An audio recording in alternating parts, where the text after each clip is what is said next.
Prosperous rising. Prosperous rising, brothers and sisters. How is everyone doing? I hope everyone is doing well. So, if y'all recall in my last video, I said that I was going to go more into conspiracy type of stuff, right? For my self-thinkers, for those who think outside the box, for those who question things. So I'm going to show y'all all a video. I'm going to share with you all a video explaining the Maritide laws and the straw man. For those of you who've never heard about it, the straw man and the Maritide laws. I want you to do more digging into this because it's deep. The rabbit hole goes so deep, brothers and sisters. So let's take a look at this video. Let's jump into it.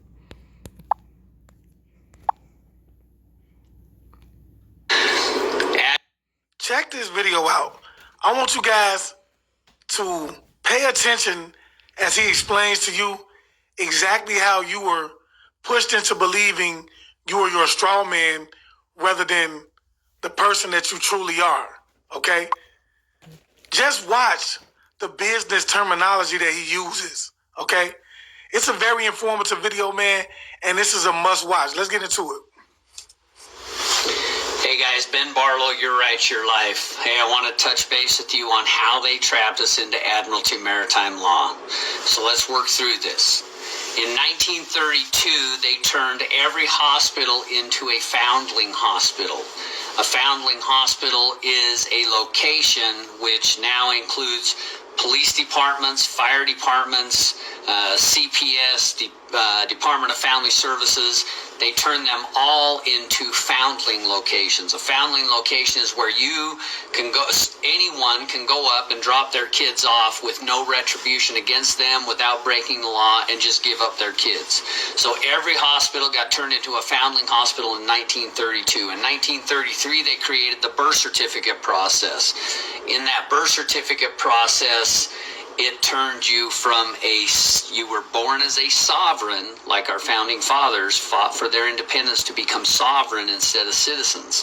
The 1933 birth certificate process turned you back into a citizen, and this whole entire time that we've been through the school system, what I call the public indoctrination centers, they've indoctrinated us into thinking that citizenship is the next best thing to apple pie and baseball, and we should be so proud of our citizenship, but what they didn't tell you is that it was a yoke around your neck.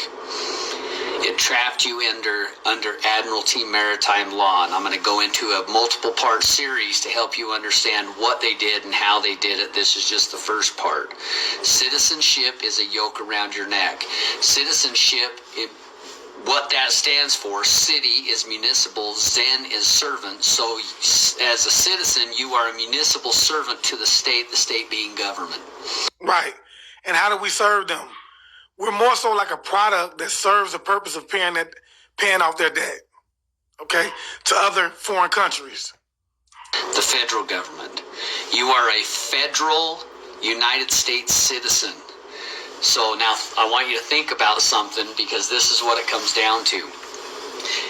Washington, D.C. is where the federal government's at. Washington, D.C. is not a part of the United States. Washington, D.C. is a territory. It's not even owned by the United States. It's owned by the corporation that runs the United States of America, that holds its allegiance and loyalty to the Vatican and to the Crown. It's not our government. It's their government. So being a citizen, you are... which for me, it's not hard to see. Whenever the Vatican, whenever the Pope comes over, or whenever the Queen would come over, you would see they would basically shut the world down. Everything would stop moving around that time. So, are a citizen that is loyal to the Crown and the Vatican. Let that sink in for a minute, because you got to understand what that means. You are a United States citizen, which is a federal citizen. You don't even live where you think you live. You reside where you're at. You actually are living in Washington, D.C., and all your records are located in Washington, D.C. in the library. So think about that. You are here to incur debt.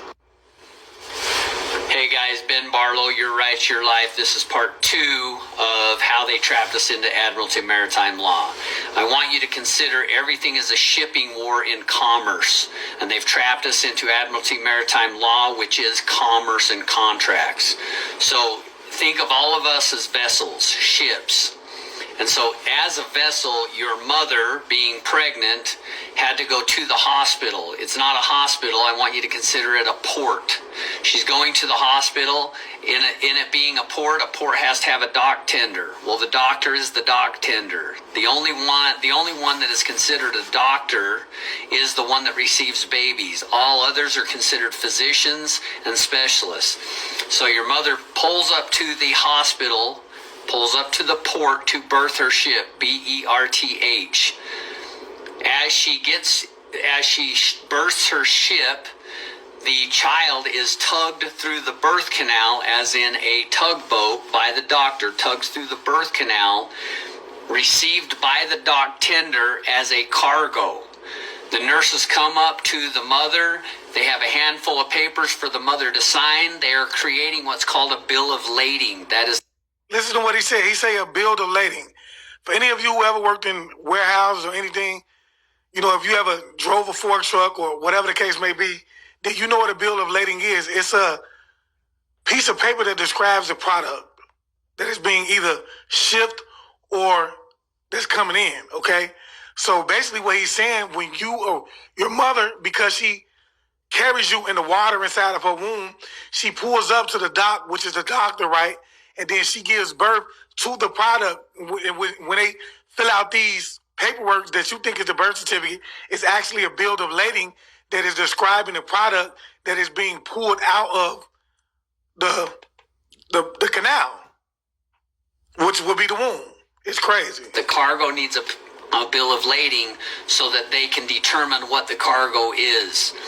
The mother is now signing as an informant to the cargo that is delivered. An informant, just like let's say an informant that would inform the police about a drug dealer. All right.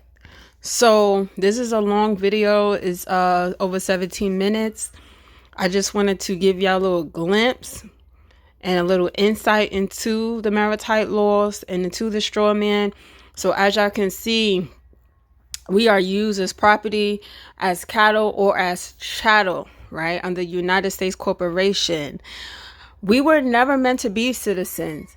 And this is especially vital for my quote unquote, so-called Black American, so-called African American, right? So-called American descendants of chattel slave or slavery, right? My so-called ADOS, my so-called FBA especially, right? Now, everyone who is a quote-unquote American citizen, this pertains to you, right? Because anyone who has a birth certificate, social security number, under this governmental system, understand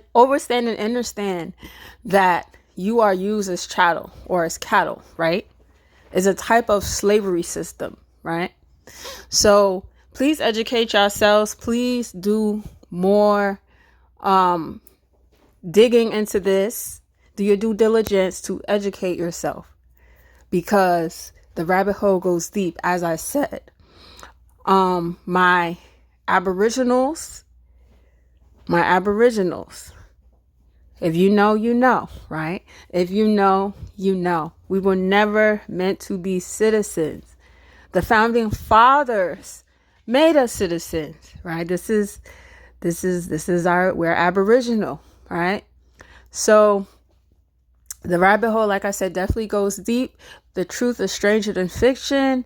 On the United States government or the United States corporation, we are chattel, we are cattle. We are used to pay off debts that they owe to other nations.